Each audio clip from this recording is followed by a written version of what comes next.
Sistem operasi. Sebelum kita bahas semuanya, mari kita lihat topik-topik yang akan kita bahas pada pertemuan kali ini. Yang pertama yaitu pengertian sistem operasi. Yang kedua adalah alur sistem operasi komputer. Dan berikutnya adalah fungsi dari sistem operasi. Pengertian dari sistem operasi.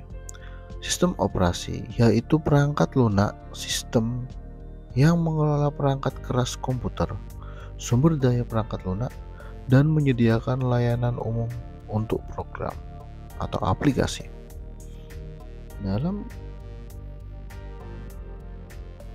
sebuah komputer pada posisi keadaan hidup, sistem operasi hidup di atas perangkat keras dan mengendalikan perangkat keras serta melayani perangkat lunak yang ada atau terinstal dalam komputer tersebut.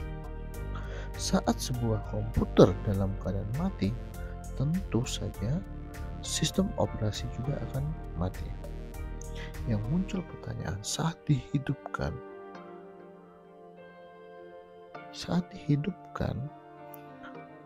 perangkat keras ataukah sistem operasi yang akan ter-startup, akan dibangun atau akan dimulai? Itu akan dapat dijelaskan dengan alur booting atau alur pemulaian bekerja. Yang pertama yaitu daya dihidupkan. Kemudian yang terjadi adalah proses POST.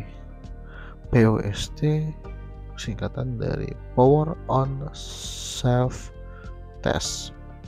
Setelah POST berjalan, maka akan berlanjut yaitu memuat BIOS, Basic Input Output System.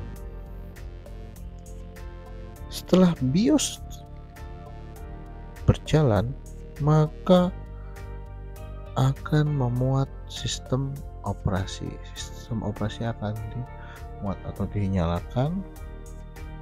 Setelah sistem operasi selesai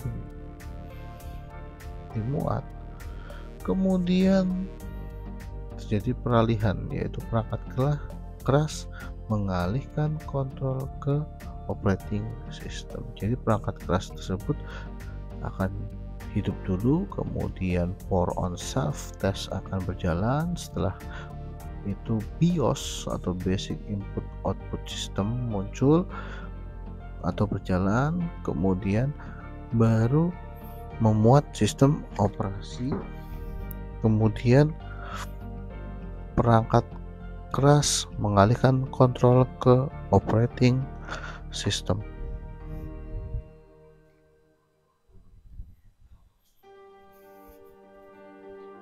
Ini adalah alur booting yang terjadi pada komputer saat baru dihidupkan. Nah, sistem operasi memiliki berbagai fungsi. Yang pertama adalah menyediakan antarmuka kepada pengguna untuk berinteraksi dengan komputer. Jadi tanpa adanya antarmuka yang mudah digunakan, komputer akan sulit digunakan. Jadi menyediakan antarmuka kepada pengguna untuk berinteraksi dengan komputer. Antarmukanya bisa diperbaiki dengan diperbarui dengan dipermudah dengan berbagai macam fitur. Selanjutnya yaitu mengendalikan input dan output yang ada pada hardware atau komputer itu sendiri. Inputnya bisa keyboard, mouse, dan sebagainya. Outputnya bisa monitor, printer, dan sebagainya. Jadi sistem operasi lah yang akan mengendalikan input dan output itu. Kemudian mengelola perangkat keras dan peripheral. Nah, pada saat pengguna mengetikkan sesuatu di keyboard, nah, aplikasi yang digunakan akan bekerja sama dengan sistem operasi untuk menangani sinyal dari keyboard untuk diproses ke dalam aplikasi tersebut. Setelah itu akan dimunculkan di monitor sehingga muncul kata-kata yang sesuai dengan signal yang diterima oleh sistem operasi, kemudian dialihkan kepada aplikasi tersebut. Kemudian sistem operasi akan menjadi perantara program aplikasi untuk berinteraksi dengan keyboard atau perangkat input-output lainnya. Berikutnya yaitu mengelola pemuatan perangkat lunak dan menjalankan perangkat lunak. Sistem operasi menjalankan aplikasi agar dapat berfungsi dengan baik. Program aplikasi dirancang untuk dapat berfungsi di atas sistem operasi tertentu. Hal ini memungkinkan program aplikasi mendapat keuntungan, yaitu bisa atau dapat digunakan dijalankan pada perangkat keras yang berbeda. Selanjutnya yaitu mengelola file. Sistem operasi mengelola sistem pengarsipan file yang dibuat untuk mengatur file dan folder. Adanya sistem file ini menyediakan cara yang konsisten untuk menyimpan dan mengambil data. Berikutnya, fungsi berikutnya yaitu menangani interupsi dan error. Beberapa program dapat disimpan dalam RAM pada waktu yang bersamaan.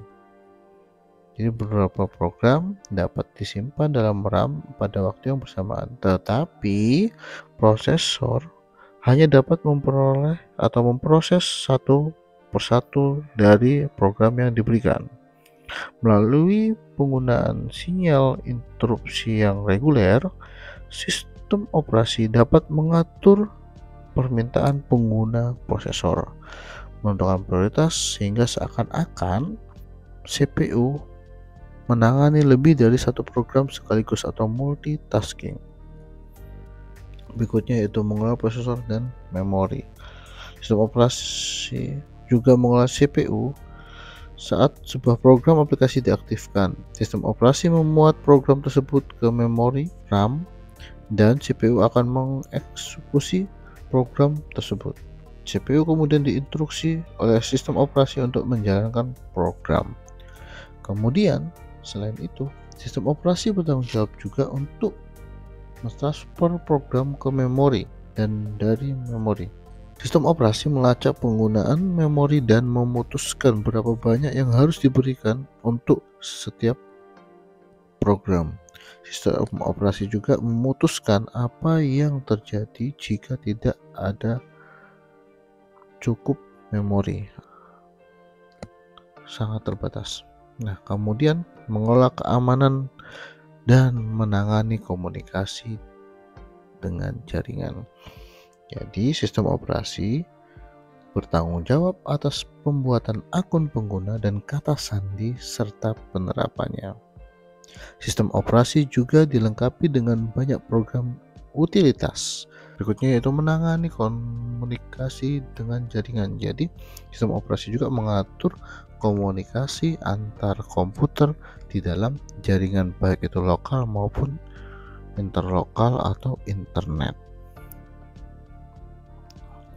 Nah, lalu apa saja jenis dari sistem operasi itu?